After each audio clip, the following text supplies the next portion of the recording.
Clark, what's up, man? I'm so glad that we finally get a chance to podcast together. This is going to be epic. It's going to be glorious. Great to be here, Nate.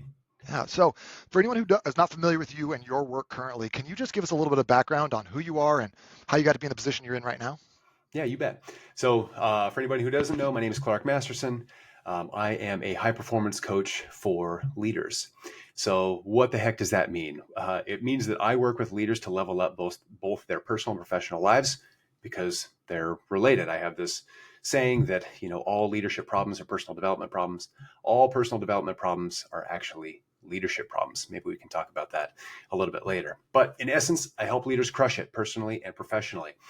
How I got here, I've got a pretty broad background. So, I worked first as a personal trainer right after grad school. I went and worked as a personal trainer, did Group X, got into management. And when I was a manager, I realized that, holy smokes, I can no longer be a fitness expert and be effective at my job. Had to learn new skills, and that got me into leadership development.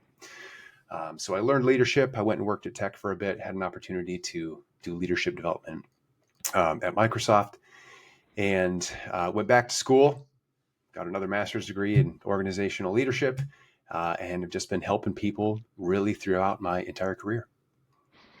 I'll further elaborate on that. So, Clark was working at the Pro Sports Club when I was out there in Seattle for about 4 years. And the way we interacted was I would go take his classes and he would teach about things like hypertension, metabolic syndrome, diabetes. And these are like 4 hour long, like information heavy classes that Clark was able to make very, very interesting and engaging. And it's one of the reasons that I am so passionate about helping people with those issues is like due in no small part to your education and your ability to take very complicated, dry subjects and distill them down into very easy to comprehend bite-sized chunks. So really appreciate that. That's one reason I was so excited to get you on the podcast, because I think you're an amazing educator and you have a very great way of explaining things in ways that make sense to my 5-year-old brain. So. Well, thank you. Yeah, I appreciate that. A lot of learning came from those talks as well. And not just personally about learning about diabetes and whatnot, but also how the heck do you engage with an audience with some dry subjects or some deep subjects in a way that's engaging and entertaining. Man, it's I had some big fails there, but I'm glad to hear that I learned some things and, hopefully we're effective for you. Well, I wasn't there for any of the big fails. I just had a good time. Yeah. So one of the things you said right off the bat is that all personal development problems are leadership problems. And I think that a lot of times people are so focused on the self-help books, the personal development books, 10Xing, reading Ed Milet, listening to podcasts in hopes that we develop personally in some capacity. And I don't even think people necessarily know where they're going. They're just like, I like what this guy has to say. I like his body of work. Like, let me just immerse myself more in that subject. Can you explain a little bit more about what you mean by that and how we can solve some of these personal development problems that we might not even be able to put a finger on what they are? Yes, absolutely. Okay. First off though, my ADD brain, I'll try to keep it dialed in here, but you commented on something about listening to Ed Milet and podcasts and whatnot. We should come back to this topic because I think it's important. But yes, let me elaborate on the leadership and self-development. They're one and the same thing. It's like this big Venn diagram, and there's this overlap and the different roles. It's a perspective issue. Let me start on the leadership side first. So the leaders I work with, oftentimes they think that in order to level up their leadership, they need more leadership skills. Like they need to be more strategic. They need to be better at resource allocation, at understanding the competition, things like that. But as we dig into our conversations, turns out they're actually already very strategically minded. What they need help with is the personal development of the confidence of making a decision and sticking with it. Or with resource allocation, they need to better understand how they navigate fear and stress through the decision-making process. Those are personal development challenges. Those are not like leadership hard skills. So could we like ostensibly basically substitute the word personal development for self-leadership? Exactly. So on the personal side, All personal development challenges are leadership development challenges. For any person that is interested in self-development, myself included, it is about being a leader of yourself. What is your vision? What are your goals? What are your systems supporting that goals? If you were to run your life like a business or like you were the leader of a company, how would you do that? Well, you would know what your mission is. You would know what your outcome is or outcomes are. You would know who your competitors are, who's out to get you. You would know that there might be internal conflict and infighting, right? And we have this as well with our internal critic. I mean, there's so much crossover, but I think framing it in a way that's like, hey, you have a personal challenge. It's a personal leadership challenge. What is your vision? What do you want? And what are you going to do to fix it? Those are leadership principles. So if we are not capable of managing our own expectations, stress levels, then it sounds like it's almost borderline impossible to then start like striving for more, whether that's more in our health, more in our relationships, more in our financial success. And so we try to turn to some of these podcasts, we turn to some of these other books and personal development in kind of like a, I would not, maybe it's not misguided attempt, but to look for external sources to pull from, when in reality, it should come from kind of the basis of us learning to make a decision, be strategic about that, and then to commit fully to that decision. Is that what you're saying? That there's a yes and. So I think there's a conflation there that might be worth pulling apart. Okay. So there's two things. So yes, if you have a personal challenge, there's a rhythm, there's a routine that you can go through in order to make progress. First, identify the outcome, figure out your goals. And for what it's worth, you don't have to know exactly what you want. You can figure it out as you go, so long as you know who you want to be and who you're striving to be. That's another whole other topic we could get into. But yeah, figure out your goals and then work through what do you need to do in order to accomplish those things. Those are procedural tasks. They might be emotional management, personal skills that you have to learn, personal leadership skills that you have to learn. But on the other side of that, like, why do we go to podcasts? Why do people listen to this? Why do people read a ton of books? Let's create this false dichotomy here. One group, they're like the addict, or they're the person that's not willing to eat their fruits and vegetables, but they're looking for that one thing. It's that one magical piece that if they only had that nugget, this is going to fix it. And so they read another book and it was great and it's awesome and they feel good, but then that starts to dissipate. And so they listen to a podcast and, they got that one nugget, but you know what? That's not the magical thing. When individuals are, striving to lose weight and you say, hey, how's your progress this week? And they're like, I don't know if I lost any weight this week. I crushed it. I was dialed in on my diet, but I had one cookie on Saturday night. And it's like, no. It's not the one cookie. There's something in your system that is not working. And so we go around, it's very human for us to be like, you know what? I just need that thing that's going to help us avoid that one cookie. So that's maybe, one group of, one side of the behavior. But the other side is that by constantly feeding our brains positive and helpful information, we create this substrate of thoughts, positive thinking, input that we can draw from. I was just watching a Dan Coe YouTube video, and he made the statement that you can only cook with what's in the fridge. I like that a lot. I do too. I've never heard it put like that. But the thing is like if I ask you to come up with all of your favorite colors, list every color that you can think of, and then I would be like, well, why didn't you list vermilion? If you don't know that vermilion exists, it is not accessible to you to draw from and to think of. So by listening to podcasts, by reading books, again, you can take these ideas and create this substrate, this base layer, just pack the fridge full of good ideas that we can then draw from later, so long as we draw from them, or so long as we're intentional and our minds are not looking for that one magical fix. I like that a lot because Zig Ziglar even says, motivation doesn't last, neither does cleanliness. That's why we recommend showering daily. And I think that's kind of a rough rough Very- recollection of his quote. I like that. But I like that, like the idea of just kind of continuing to replenish the fridge with helpful information, positive thinking, and just ways of going about life. Maybe it's a little bit different than our natural state. Yeah. Um, as long as we're not just fully leaning on something external for this one piece, this silver bullet, this magic cure, which we know that doesn't exist. So how do we kind of avoid that trap of looking for the next thing, that shiny object syndrome? I mean, and whether it's from personal development, whether it's looking for the newest fad, like workout program or this diet that's supposed to be amazing, how carnivore is going to eliminate all of our health problems and make us sexy.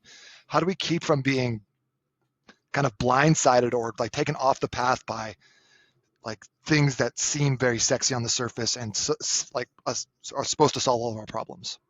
Oh, this is the question, because as Really, because humans, I thought I had the question coming up. So oh yeah, good. we'll Well, we're see. just going to stack these questions in the fridge. So first, let's just acknowledge it is absolutely human and normal and wired for us to seek things that give us the best chance for survival. Our brains are always looking for things that can kill us and things that we can eat or things that we can mate with. Survival. That's it. So this is a challenge because, again, our brain is wired. Remember in one of the talks I gave a while back, we talked about dopamine disappointment. It's this thing like, imagine the first time that you had ice cream. I mean, what in God's green earth is this magic? Your brain lights up. You get these positive feelings, and that anchors the fact that, hey, ice cream, remember this. It tastes good. It's good for you. And so you tell your friends about this magical thing that you had called ice cream, and it's cold and it tastes sweet and delicious. And you're like, you have to try it. It's mind blowing. And so you go get your second serving of ice cream and you're all pumped and you're excited. And then you taste it and you're like, wait, let me try more. This isn't quite what I remember it was like. This isn't as good as I remember. I mean, I usually, it's not ice cream. I usually give this example for people when like, hey, tell me about your favorite restaurant. And the first time you went there, was it mind blowing? Did you ever get that experience again? Most of the time, no. So then our brains are like, okay, but I could find something better. I could find something better. That's the dopamine. I'm going to get it. I'm going to get the reward. So we're naturally wired for this. Okay, so what do we do about it? We start by acknowledging that this is just a wired system in our head that we won't escape. It is totally normal for our body, or our brains, excuse me, to always be looking for the next best thing. Now, with that clarity, and this, at least I'll share from personal experience, Nate, because this is like shiny object syndrome is something that I've definitely struggled with. Same. Yeah. And there's so many shiny objects. And I want all of them. Yes, because they're so shiny and they belong in my fridge and my shelf. So first off, acknowledging that this is just a human thing that we can't escape. So then it comes down to, okay, well, my brain is going to want all these things, but what do I want? What do I really want? What's important to me? So I think having clarity there on, what our goals are, what our purpose is, what do we really want, and what remains consistent. So for me, for example, I've gotten into all kinds of things, like rabbit holes into like deep education. So fragrances, right? Like learning about how are men's colognes and perfumes, how are they made? How are oils distilled, right?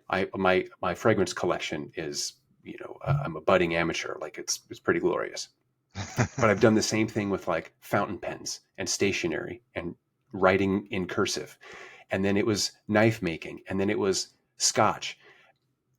But at the end of the day, like these are just the motivational things. Like it's always the next shiny object to go learn about and to dig into. But at the end of the day, at least some of the things that are consistent that I always come back to, how can I help another person level up their life?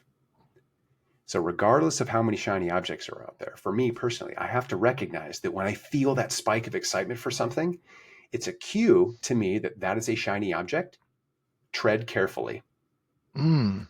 And then I have my home base, my foundation, so to speak, right? My family, of course, my kids, my wife, but also the service that I want to provide. Okay, I want to talk about like that foundational piece and kind of like the service and kind of your global mission for your life. Mm-hmm. But you said something very important there, and it was letting yourself get cued in up on a shiny object on the way that it makes you feel. When you get that surge of excitement, that surge of dopamine, where you're like, "Ooh, I want to get into this. I want to do more of this," and recognizing that feeling in the moment and being like, "Okay, that's probably a shiny object for me." And then just allowing yourself to still go down that rabbit hole, enjoy the process. Obviously, you're having a good time with it, but not putting all of who you are into that basket and all of your energy towards that one thing in the hopes that it's going to fix or change or give you the ultimate outcome that you're looking for. And think about how transferable that experience is to other experiences. Like you said, it's the new diet. Like, oh my gosh, carnivore is it this time. This is it. And that spike of excitement, that dopamine, I'm going to get this reward finally. It's a natural response. And it's meant to get you to go get that thing. But it's a trick. Like in today's like society, it's a trick. That's not exactly, what we need. It happens in leadership as well. There's a new book that comes out, Radical Candor. The theme of the book is to challenge directly but care personally. And it becomes the new thing. And it's like, oh my gosh, we need more radical candor. And the pendulum swings. And all of a sudden, it gives people permission to be an asshole. And that's not what it's about at all. But it's like, it's the new shiny object. Yeah, I'm getting down a rabbit trail. I'm shiny objecting myself on the I topic. love Okay, it. transferability. But it happens in performance. It happens in the diet space again. But it's just a normal thing. Our body's got that dopamine. It's all about the craving of the reward. One thing that bothers me, Nate, is like dopamine is not that feeling of reward itself. At the end, when you get the thing, it It's the is yearning. it is the chasing. It's the anticipation of the ward or of the reward. There's an amazing book called The Craving Brain. Mm. I can't remember who it was written by, but it's all about the physiology, the neurochemistry of addiction. And it has to do with habits, dopamine, serotonin, and kind of what happens in addictive brains, temperament versus personality. Fascinating. But for anybody who wants to add that book to the shelf, add that knowledge to the kitchen fridge, The Craving Brain is very good. So tie all this together for me. We talked about how personal development is actually like lack of personal development is actually a leadership issue. How Mm-hmm. people are always looking for that next shiny object. And I think what it comes down to, and the thing I hear all the time is just like, I know what to do. I'm just not motivated to do it. Now you've mentioned like, your kind of your baseline, your foundation, your like ultimate goal for your life. You've also mentioned becoming the person that you want to be and not necessarily knowing the specifics, but not needing to. How does someone take that mentality, I know what to do, I'm just not motivated to do it, and start living into some of the values and some of the biochemistry almost that you've mentioned? How do we use this as a tool to fulfill our leadership, to push us towards being that person? Yeah. So there's two things. First off, I'll just acknowledge that discipline is king, right? Jocko Willink says discipline equals freedom. He's absolutely right.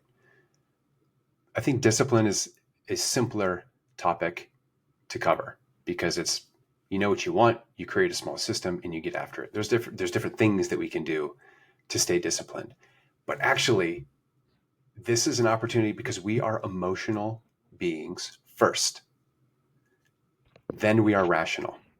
In every scenario that we have, our brain or that we're in, our brains will have an emotional reaction and then a rational assessment, possibly, or just a reaction, and then a rational assessment of that emotional reaction. So because of this, we can actually leverage our emotions in order to identify what motivates us and even trigger that motivation on command.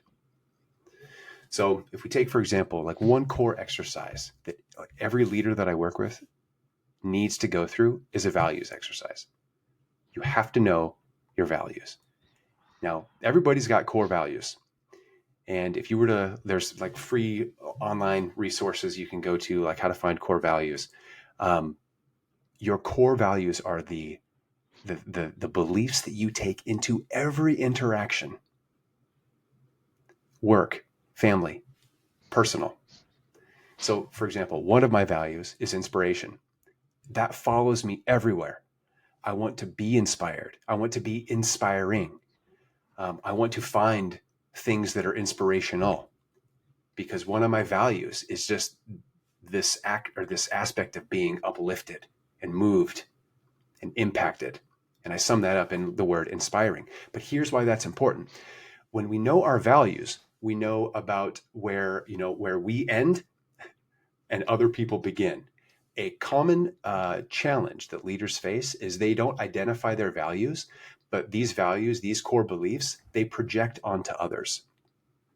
So, for example, if you believe that if you have a core belief of diligence, that you are going to stick with something and you're going to take action no matter what, and somebody else doesn't share that same core value, if we're not aware of that, we are likely to project our values onto other people and then judge them for not being, as good of a human or as good of a leader or as good as whatever, because we're projecting our values on them. But maybe their value is spontaneity or creativity. Doesn't make them any less effective. It only makes them different. So at least by starting with our values from a leadership perspective, from a personal perspective, we understand ourselves and what's important to us. Now then, we can take that and we start to dig into, well, what do we want? Well, curiosity is another value of mine. I am curious. I love being curious. I love inspiring curiosity in other people. So what do I want? I want to inspire and learn.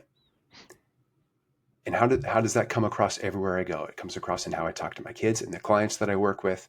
But that value, that is motivational to me. If I'm not able to live and express those values, I am disappointed. I am unfulfilled. Negative, negative, negative. When I can be inspirational, when I can be curious, I am fulfilled. I am happy. I am satisfied. Positive emotions. So even here, when we're like, okay, well, I don't, I need to take action, but I'm not feeling motivated. That feeling of motivation, of drive, it's in there, and it's connected to the clarity that you can create around what you want. I'll add, like, motivation is a feeling. I actually just wrote about this and just made a episode about this. Motivation is a feeling. It's an emotion. It is not meant to be turned on all the time. Motivation is the feeling that gets us to take action. And if we only ever are motivated, then we only ever take action, then we never rest, then our bodies completely fall apart.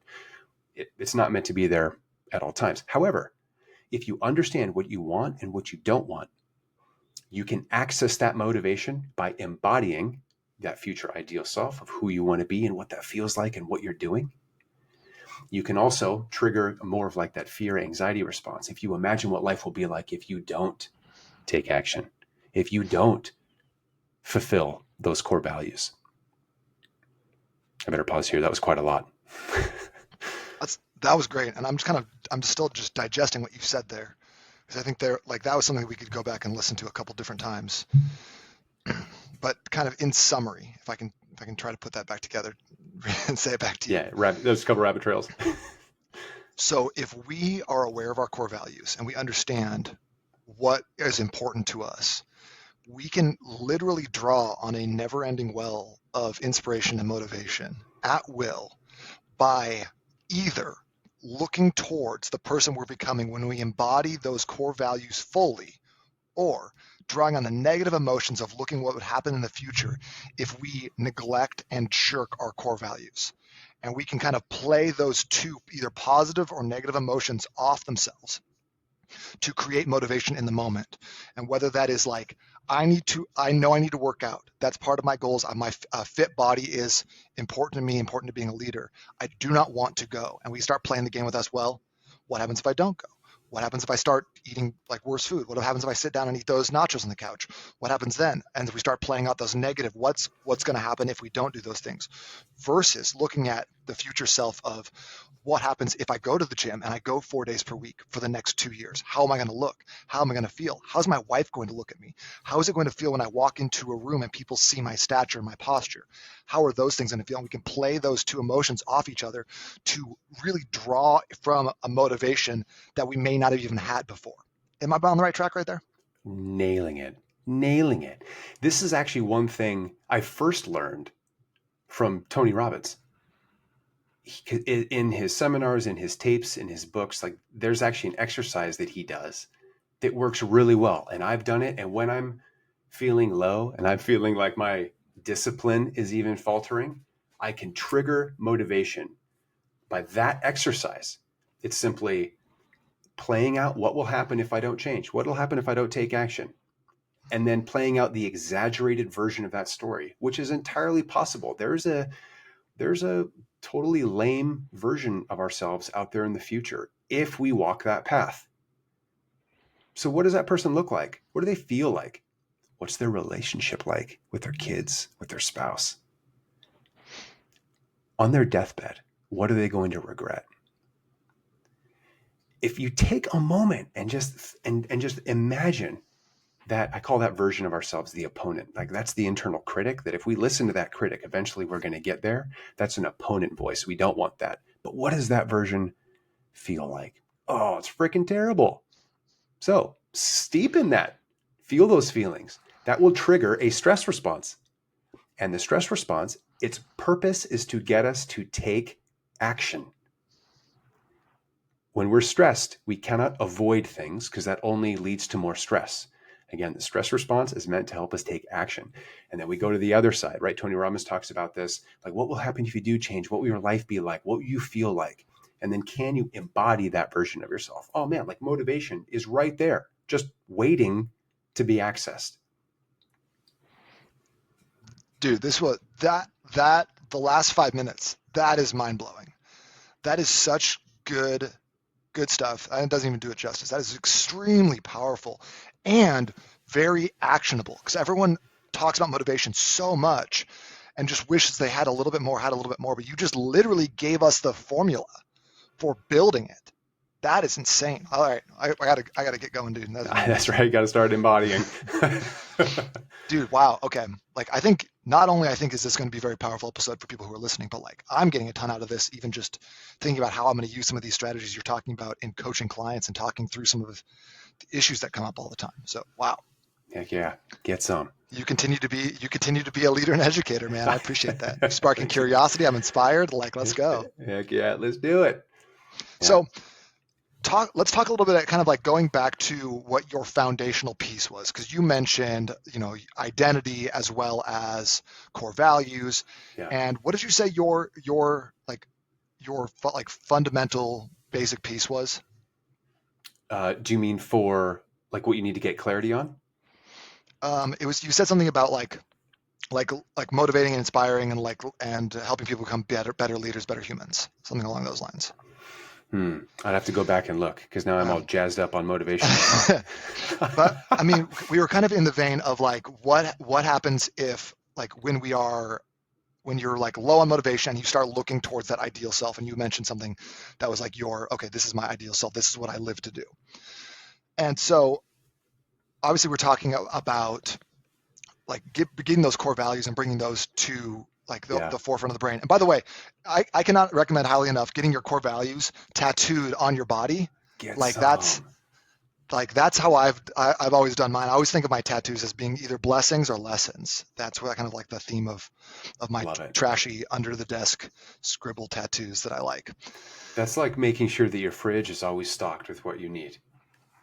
Yeah, so I got this big tattoo. It's on my arm. So it's inevitable, because be inevitable is one of my core values. And it's like, do what you say you're going to do when you say you're going to do it. Be the type of person that people can depend on, that is going to show up. If I say I'm going to be there, I'm going to be there. If I say I'm going to write a book, the book's like as good as written. Whatever that looks like, I want to embody that. And so putting this on my forearm was actually it was very interesting. It's a very heavy tattoo. And it's something that, because like I cannot shirk my responsibilities in that way now because it's literally like the boldest writing on my forearm. The most visible thing that like you can see about me is this Mm, gigantic word. And so getting it, I think like I wasn't super amped after I got it, like I have been with a lot of other ink I've gotten, but it just felt like weighty. And I think it's a really good weight. I think it's one of those things where you're like, you after you have kids, it's heavy, right? Having kids is amazing, but it's heavy because you're like, oh man, like there's a lot riding on me right now. It's not mm. just me against the world. It's like I'm supporting, I'm providing, I'm leading by example. And I think that it was kind of a similar feeling there. Oh, I like that. And so Reminds going, me, go ahead. sorry, tangent. In the first Avengers movie, Loki says, I am burdened with glorious purpose. I like And I that. love that because there's a dichotomy there. Your purpose, your values can be a positive burden. They are a weight that you bear and you carry it proudly and intentionally with gusto. And that's leadership, right? It's a Facts. glorious burden, Yes. and it's one we all have, whether it's in our families, our communities, our businesses, whatever it is. Having that burden is a privilege, Hmm. and living into that allows us to actually level up in ways that you can't have without the burden. Yeah. So maybe I'll discover or remember what I was talking about around the principles. But like on that note, you're absolutely right. Everybody's a leader, period, full stop. And you're either a leader of your life or you are not leading your life. But you're a leader whether you want to or not. It is your life. You get to lead it. Yeah, and are you good at it, or do you have work to do? And that is why I believe, and it is a belief, it's an opinion, is why I believe that every personal development challenge can be solved with leadership development. Because we are the leaders of our lives. What are leaders? What is like the definition of leadership and how does this apply here? I'll tell you, like in grad school, one of the instant frustrations that I had was there were no unified principles of leadership. John C. Maxwell has the 21 irrefutable laws of leadership. In the leadership challenge, there's 5 different chapters that break down the 2 core aspects, further broken down into 4 core tasks in order to be a leader. And I was like, okay, well, in exercise, you need specificity, overload, and progression. And you can do anything. And as long as you hit those principles from an exercise perspective, you're going to change the body. And so what are leadership principles? Like my opinion here is that the 3 things that all leaders must have is a vision. Leaders also have the responsibility to inspire and support. The best definition of leadership that I've actually heard came from Chuck. Oh my gosh, I can't remember his name now. He was the CEO of LinkedIn for a while. He had a course on LinkedIn learning, and he said it was a leader's job is to inspire individuals to achieve shared outcomes. Chuck Robbins. Chuck Robbins? Mm. Okay, thank you. Yeah. No, that's wrong. I lied to you. Oh, Maybe, I don't Wiener. know. Anyways, Wiener. Weiner. I okay, think that's his name. there you go. But to inspire individuals to achieve shared outcomes. And so if we unpack that, first off, there's shared outcomes. That means that there's an outcome that the group needs to go to. There's a vision. We have to have a vision for our own life, our family, our relationships, what we want. There is a vision there. There's an outcome that we are striving towards. Now, are they shared? No, but it doesn't matter. Like if you imagine that your ideal self, your higher self, your future self has this vision that is like, hey, calling you toward, then there you are following toward that vision. But support and motivation as well, because leaders motivate their teams. They inspire them to take action. And how do they do that? They do that through pushing emotional buttons, both positive and negative, painting the picture of the future that's ideal, painting the picture of the future that's non-ideal, and all the emotional language and feelings that go with it. And they also support. We're going to go through challenges and difficult times. Leaders support their teams and help them grow. We do both of those for ourselves. We inspire ourselves. We support ourselves through our learning, through our development, through overcoming challenges. So there's a lot of crossover. We are leaders of ourselves. And so if we're having a personal challenge, we could probably solve it with one of those things. What is our vision? Are we moved to act? And how are we supporting ourselves growing along that path? That's powerful. So, Clark, you just launched your own podcast, kind of based off of some of these principles, as well as the like the weekly newsletter you send out. And I'll put a link to for people who want to sign up for that, because I think you do a great job of distilling concepts down. Thank you. And again, helping us stock our fridges on Sundays with some positive, optimistic, thoughtful messaging. And so I recommend, if you want more of this type of education and learning, definitely jump on Clark's email list. How has that journey been for you personally in starting a new endeavor like this, and kind of going from the corporate world, going out on your own, launching this career in kind of a new way that you didn't take any classes on entrepreneurship, I'm assuming, in your master's program.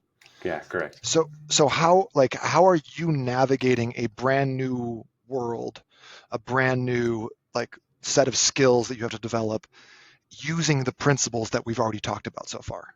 Yeah. So great question.